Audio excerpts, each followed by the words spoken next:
Hello everybody, thank you for watching. This is part 3 of my question and answer video that I do every single week. I couldn't finish in 2 parts, and I wanted to save this last couple questions for part 3, and then I realized even the last one isn't even a question. So I really got one question left from Emily in Latvia. So I have plenty of time to expand on this answer. So this part 3 is really just a separate video for Emily's question. So, Emily's question. Hi, hello, David. Emily from Latvia. Hello, Emily. I hope you are doing well. Thank you. I try to do it well. I used to live with covert narcissists for 12 years, and I have experienced poor physical connection. He could not look into my eyes or cuddle me for more than 2 to 3 seconds. I was craving physical closeness, a healthy foreplay you get before intercourse, but never got it. Please kindly talk about the subject if you can.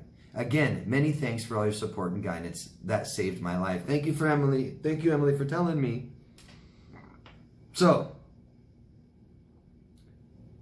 what this is called is avoidancy, emotional avoidancy. It's his attachment style. My guess is he's been horribly neglected as a child. He wasn't loved. He wasn't touched.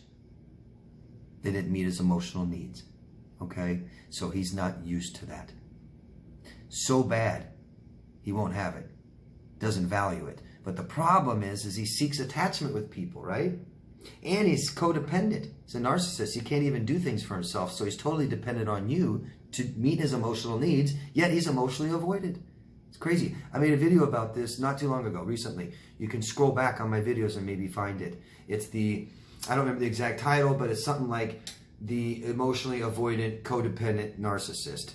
It's a dichotomy, isn't it?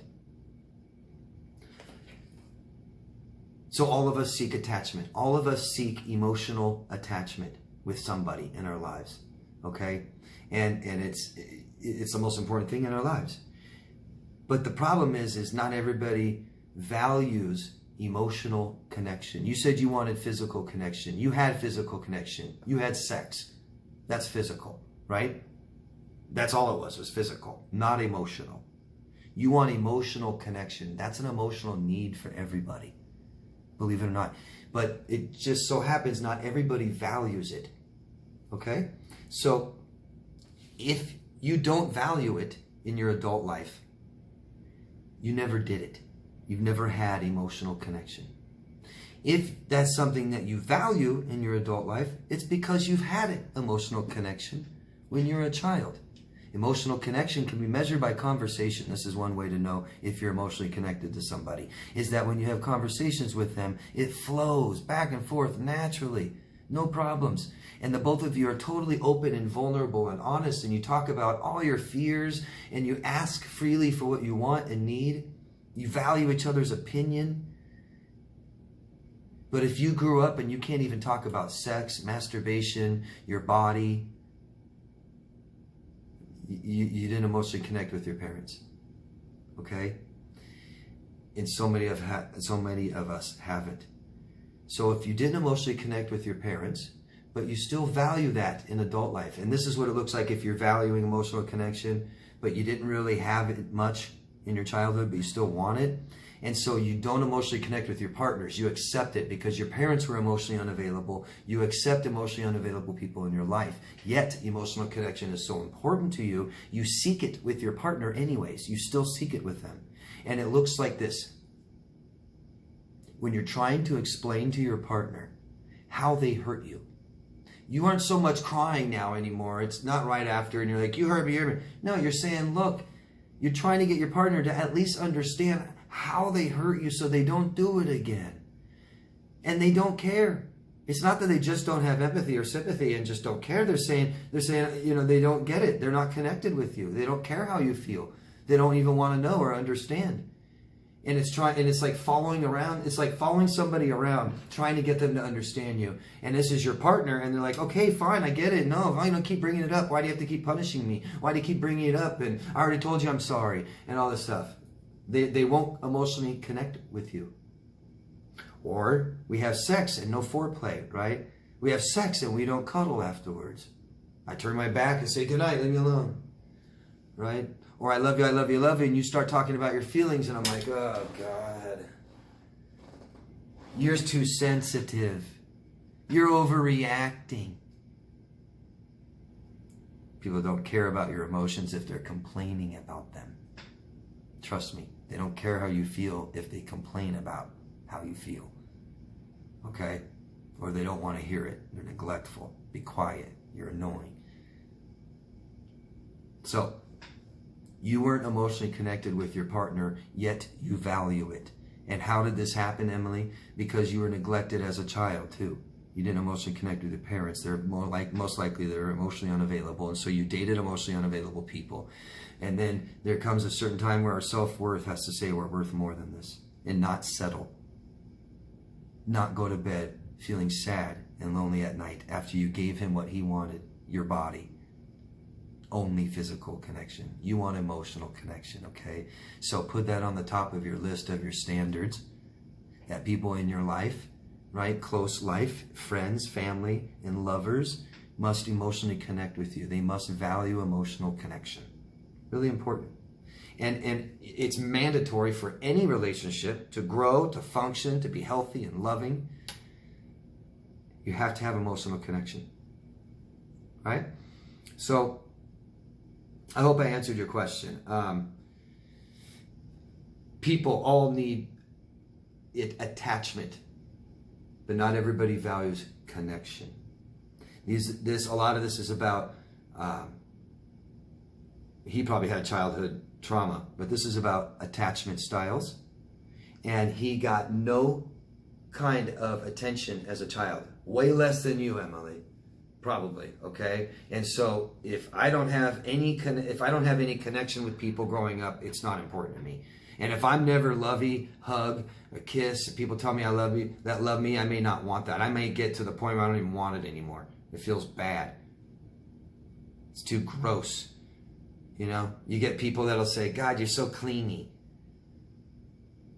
And it's like your husband. That's sad. That's not good. Because it's not physical cleanliness, right? You always want to hold my hand. No, you always want to tell me how you feel. You always want to tell me you love me. You always want to talk about our problems. Yeah, because I love you. I want to make this relationship work. And this person doesn't. And why did we marry somebody like this that's so opposite of us, right? I say things like, you know, even on a shallower front, you know, women marry men who hate shopping, but they love shopping.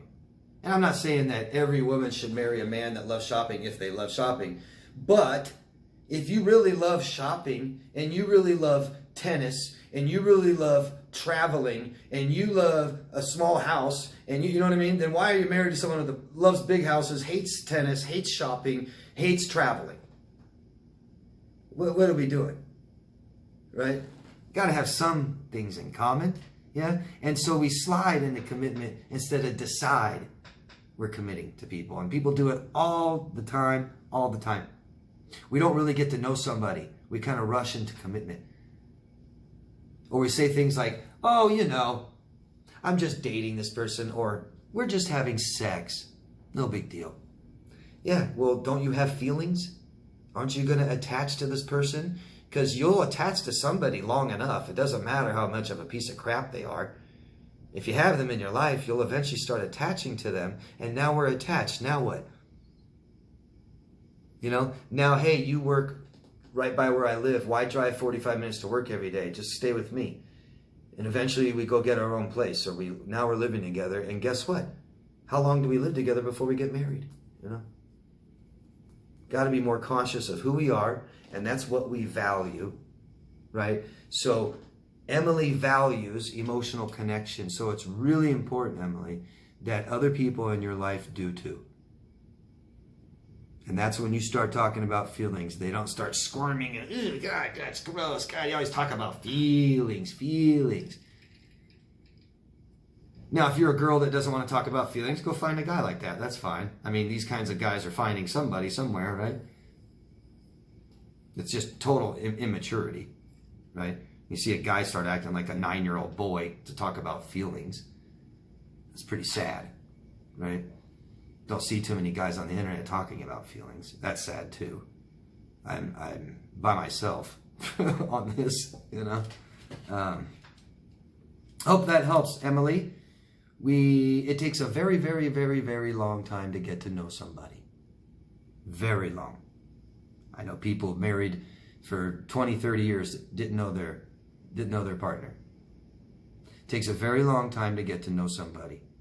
And that's the beauty of life, getting to know people. That's one part of life that's beautiful, right? And so we don't rush into things, and we don't commit to people right away.